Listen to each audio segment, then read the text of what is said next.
écoutez, enfin, il faut... Non. Non, c'est... Non. Je crois que la marquise, dans le livre, à un moment, explique qu'elle doit écrire un livre dans lequel elle traite de la question dont il n'est peut-être pas utile de traiter. Je crois qu'elle le dit aussi, et que... Enfin, c'est décalé, c'est une, comment dire, une translation. Il arrive à cette marquise la même chose qu'à moi, ça veut dire qu'elle ne veut pas être le personnage de narrateur dans ce livre qu'elle écrira, et qui est celui-là même qu'on est en train de lire. Et donc, non, voilà. Alors après, un certain nombre le point le plus... théorique, je ne sais pas si c'est vraiment de la théorie duquel elle traite, était celui dont j'ai cru à un moment que je devais absolument en traiter. Enfin, tout ça, elle le raconte. Et donc, ce qu'elle en dit, c'est ce que j'ai à en dire moi-même, c'est vrai. Mais ce qu'elle raconte, d'abord, elle est odieuse, moi je suis très gentille. Elle n'est pas un peu odieuse, elle est odieuse avec son secrétaire, je vous ai jamais donné cette petite chose qui est un extrait des auteurs, mais qui a été publié à Genève. Alors je vous le donnerai parce que la marquise se trouve être non pas dans les auteurs publiés par les soins de cette maison, mais dans l'extrait qui a été publié à Genève. Et donc on voit bien que, enfin, c'est un personnage, la marquise, qu'on ne voit pas très souvent ailleurs dans mes livres, mais que je ne suis pas le seul point commun. Enfin, nous avons plusieurs points communs. Par exemple, elle est l'auteur de mes livres. Elle se pose un certain nombre de questions que j'ai pu me poser moi-même et les résout de la même façon. Oui, en fait, il n'y a pas... voilà, pardon.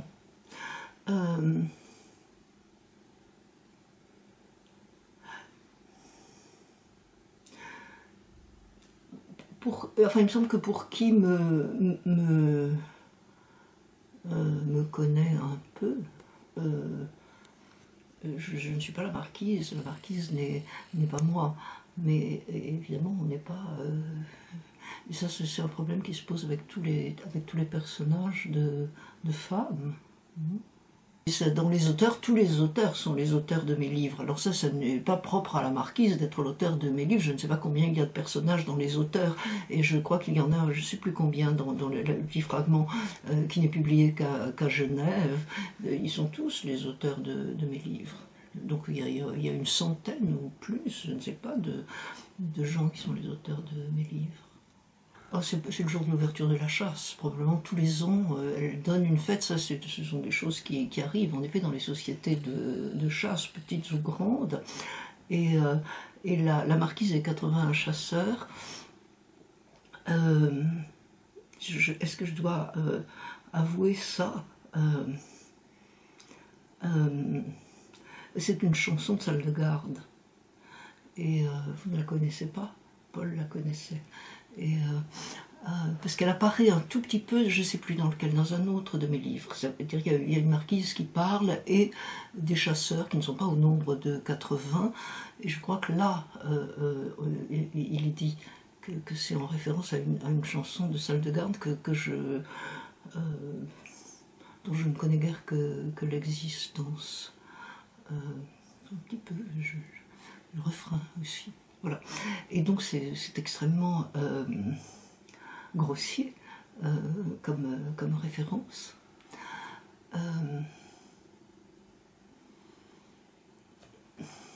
Et accidentel. J'avais d'une part des chasseurs et d'autre part une marquise, et ils se sont trouvés réunis un jour, et d'autre part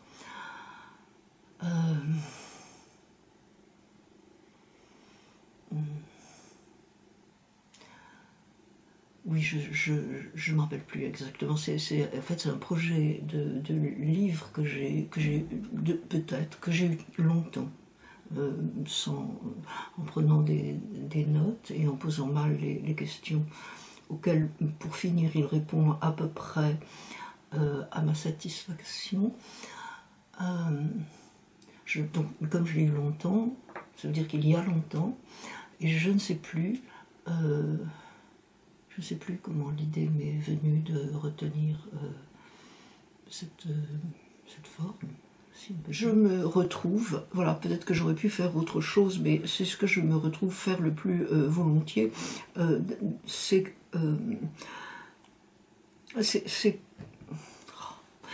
plus la question de l'écriture, du fait d'écrire, que la question de l'auteur. Mon sujet, c'est plus l'écriture, et l'écriture comme discipline, comme matière, comme les capacités, les capacités de fiction de l'écriture. Et donc, le fait que quand on écrit,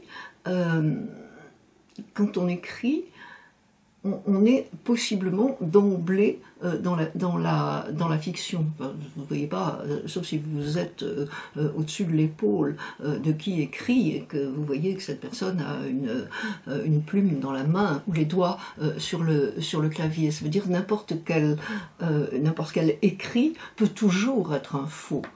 On peut même imiter une écriture au sens matériel du terme. Alors c'est vrai que c'est quelque chose qui m'amuse depuis toujours et qui m'intéresse. Et donc l'écriture a des propriétés de production de faux qui n'a pas d'équivalent. On peut s'amuser à dire mais si c'était un tableau, mais si c'était non, il y a quelque chose que l'écriture sait faire. Par ailleurs, il arrive que j'ai plus de plaisir à écrire en le nom de quelqu'un d'autre que moi.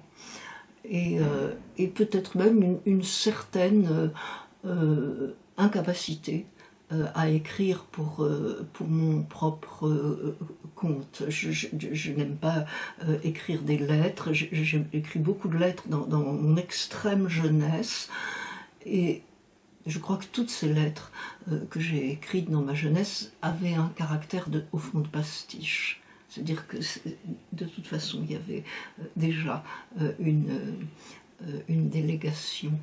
Mais ça ne vient pas de moi. Ce qui vient de moi, c'est peut-être l'intérêt particulier que je trouve à ces propriétés de l'écriture. Mais l'écriture les a. Parce que dans les deux cas, donc, et les aventures de Sherlock Holmes et les aventures d'Arthur Gordon Pym, ce sont deux... les aventures de Sherlock Holmes, ça fait un grand nombre de livres oui, qui m'ont intéressé quand je les ai lus. C'est-à-dire il y a beau temps, là c'est dans l'enfance. Enfin, pas toutes les aventures de Sherlock Holmes dans l'enfance, mais j'ai lu très tôt les aventures d'Arthur Gordon Pym. Et le caractère que j'essaie d'énoncer très très vite dans le livre, ça veut dire le fait que, de façon plus marquée peut-être alors dans Sherlock Holmes, ça veut dire le fait que ce que nous lisons, ce livre que nous lisons, est un livre le même dans le monde de la fiction, n'est-ce pas? C'était quelque chose qui m'enchantait. Et à quoi est-ce que j'y ai réfléchi? Je ne sais pas. Oui, je trouvais ça admirable. Et encore une fois, enfin, je le dis aussi dans le livre, je n'ai pas grand-chose à dire autre.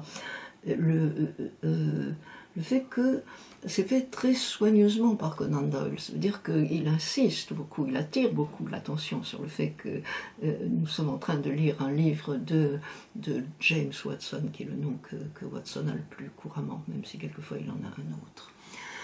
Et alors voilà, ça, c'est cette espèce de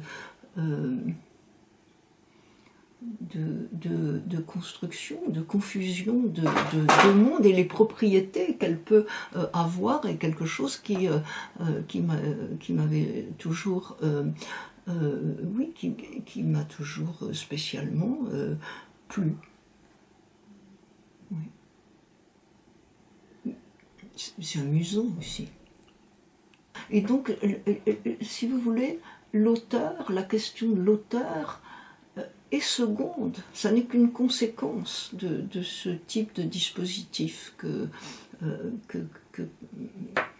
qui suit de de ces propriétés. Il n'y a rien du tout, il y a simplement, il y a cette espèce de contexte donc de cette très vilaine chanson de salle de garde, le fait que ce soit l'ouverture de la chasse, encore une fois, je sais, parce que je connais un certain nombre de sociétés de chasse, parce que je passe du temps à la campagne, et donc je sais que c'est une chose banale, le jour de l'ouverture, le jour de la fermeture, il y en a d'autres, dans le cours de la saison, sont de grands jours. Donc très naturellement, je place cette réunion au jour de l'ouverture de la chasse. Et puis ensuite, tout ça, c'est de la mise en place.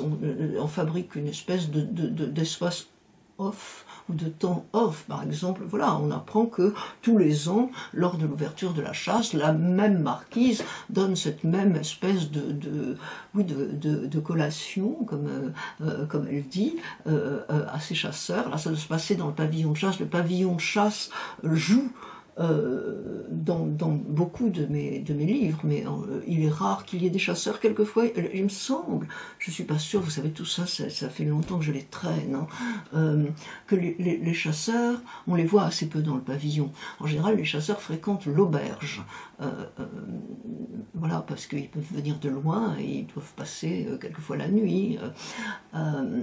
Mais enfin, j'avais des chasseurs parce que j'avais une auberge. Et voilà, donc des chasseurs sont apparus il y a très longtemps, et j'avais une marquise parce que j'avais un marquis, et donc tout à coup, alors la marquise n'est pas le personnage du marquis qui est un de mes personnages. C'est un personnage que j'aime bien. La marquise n'est pas la version en fait féminine du marquis, mais elle peut être son épouse ou rien, elle n'a pas grand rapport avec lui. C'est une manière de fabriquer un personnage, vous avez un personnage masculin et vous le mettez au féminin. Quelquefois, c'est le même, il a par exemple, sauf que c'est une femme au lieu d'être un homme. Là, non, c'est juste le titre qui fabrique un personnage. Et c'est vrai que cette marquise dans le ton, c'est pourquoi moi je ne me reconnais pas en elle, parce que, mais encore une fois, peut-être que ça ne regarde que moi, ça veut dire que tout le monde va penser que je ressemble beaucoup à cette marquise, alors que vraiment quelquefois je suis très bavarde, non? Quelquefois, ça n'est que comme une espèce d'algèbre qui fait qu'on construit une situation, alors quelquefois la situation même impose qu'il y ait tant d'hommes et tant de femmes, mais quelquefois, dans une situation qui est construite, un personnage n'a pas de genre prédéterminé, et donc la question de savoir si ce sera plutôt un homme ou plutôt une femme. Et quelquefois, le fait je crois que je m'éloigne un peu de mon sujet là, je ne sais plus ce que vous me demandiez. En tout cas, le fait de décider d'un personnage qu'il est un homme ou qu'il est une femme change l'accent. Par exemple, dans un de mes livres anciens et antérieurs au corpus, j'avais un personnage qui était un auteur, mais ils le sont presque toujours, à un moment ou à un autre, et de qui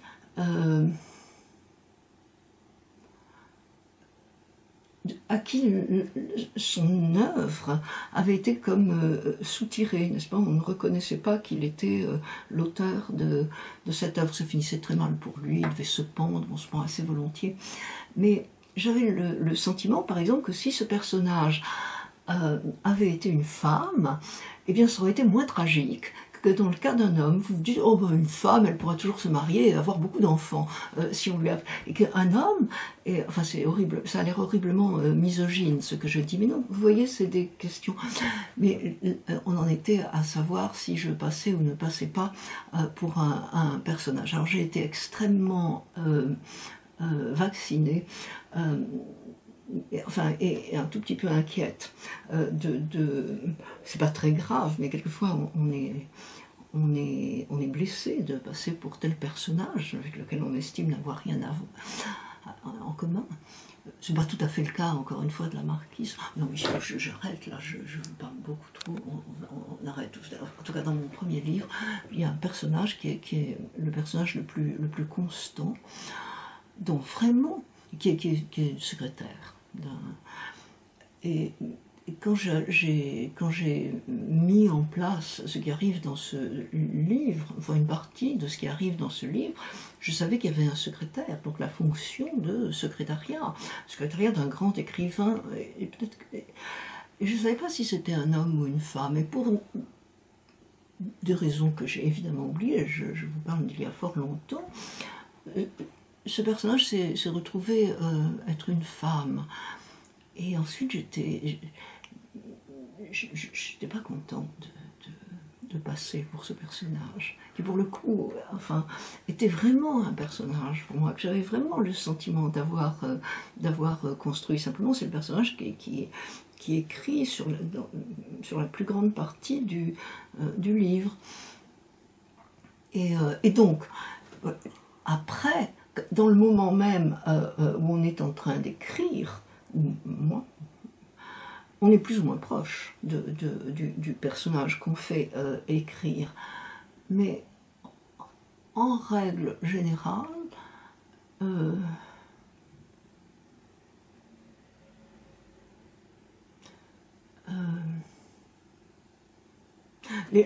ceux de mes personnages qui seraient le plus près de moi, même si je n'ai pas une idée bien précise de comment, en tant que moi, je devrais écrire, puisque j'écris plutôt toujours dans une dimension un peu de pastiche. Ce sont plutôt des personnages masculins, parce que des personnages un peu neutres, c'est ça, voilà, quand on écrit, enfin, si j'écris au plus près de moi, c'est dans une certaine neutralité ou inexistence en tant que personne. Et après,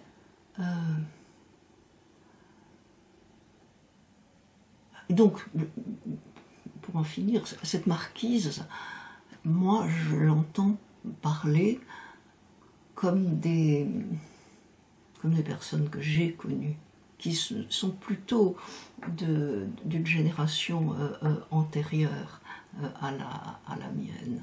Et donc, comment voulez-vous qu'elle soit moi, puisque je sais très bien à quelle personne je pense. Mais enfin, là, vous venez de m'entendre, n'est-ce pas? Alors vous voyez bien que là, pour le coup, c'est un peu comme cela que je parle, je crois. Non, parce c'est pas tout à fait vrai. En fait, c'est un livre que j'ai beaucoup travaillé et qui m'a demandé du mal. Un certain nombre d'autres livres m'ont demandé moins de mal. Mais néanmoins, il y a quelque chose...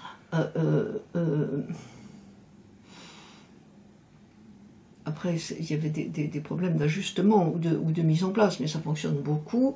Ben oui, comme elle parle, cette personne. Et de ce point de vue-là, la manière de parler, c'est-à-dire d'avancer, de reculer, de bifurquer, sans doute ça ressemble à la manière dont je fonctionne moi-même, mais ça, oui, parce qu'elle ne vient pas de nulle part non plus. C'est dans le ton, je crois, que je m'éloigne d'elle davantage. c'est vrai que je fonctionne beaucoup, mais ici même, par parenthèse, ou par incise.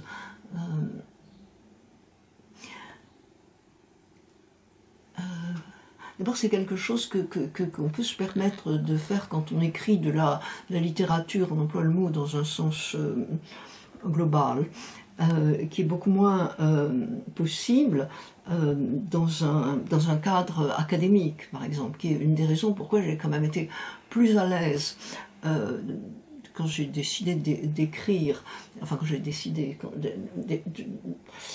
dans quelque chose qui allait prendre le nom de romans, même si ce ne sont peut-être pas exactement des romans, plutôt que dans un cadre académique, parce que, et plus encore, oui, si vous devez écrire une thèse, parce que vous êtes limité par la forme, vous ne pouvez pas dériver, vous ne pouvez pas bifurquer, vous n'avez pas le droit, ça n'est pas la règle.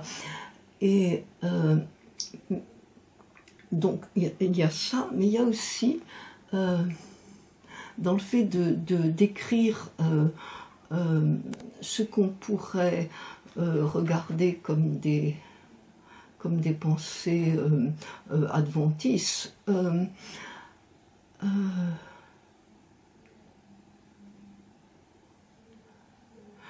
le fait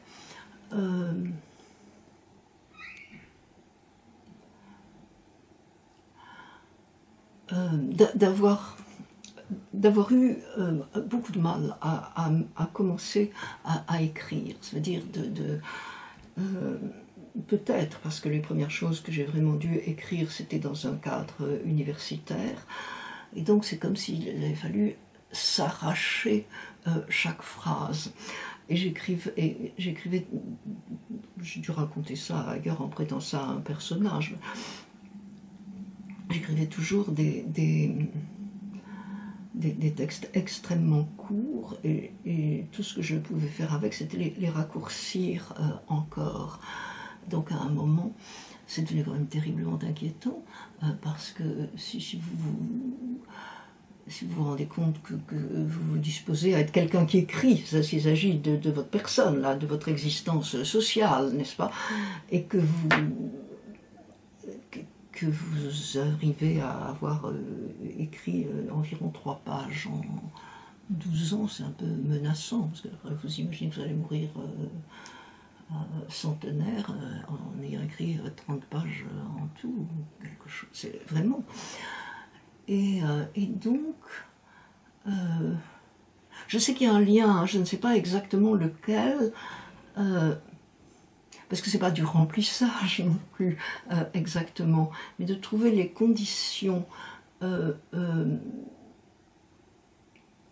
qui permettent de bifurquer, de noter les arrêts, donc de décrire ce qui se passe quand on écrit, par exemple, qu'on est obligé de se lever pour aller consulter un dictionnaire. Enfin, maintenant on ne se lève plus, mais on fait en ligne, que des choses soient tombées sous l'écriture qui, normalement, enfin dans un régime pas seulement académique, plus classique, ne viendrait pas.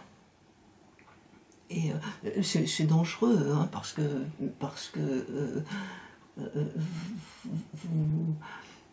c'est pour ça que c'est pas mal d'avoir aussi des contraintes de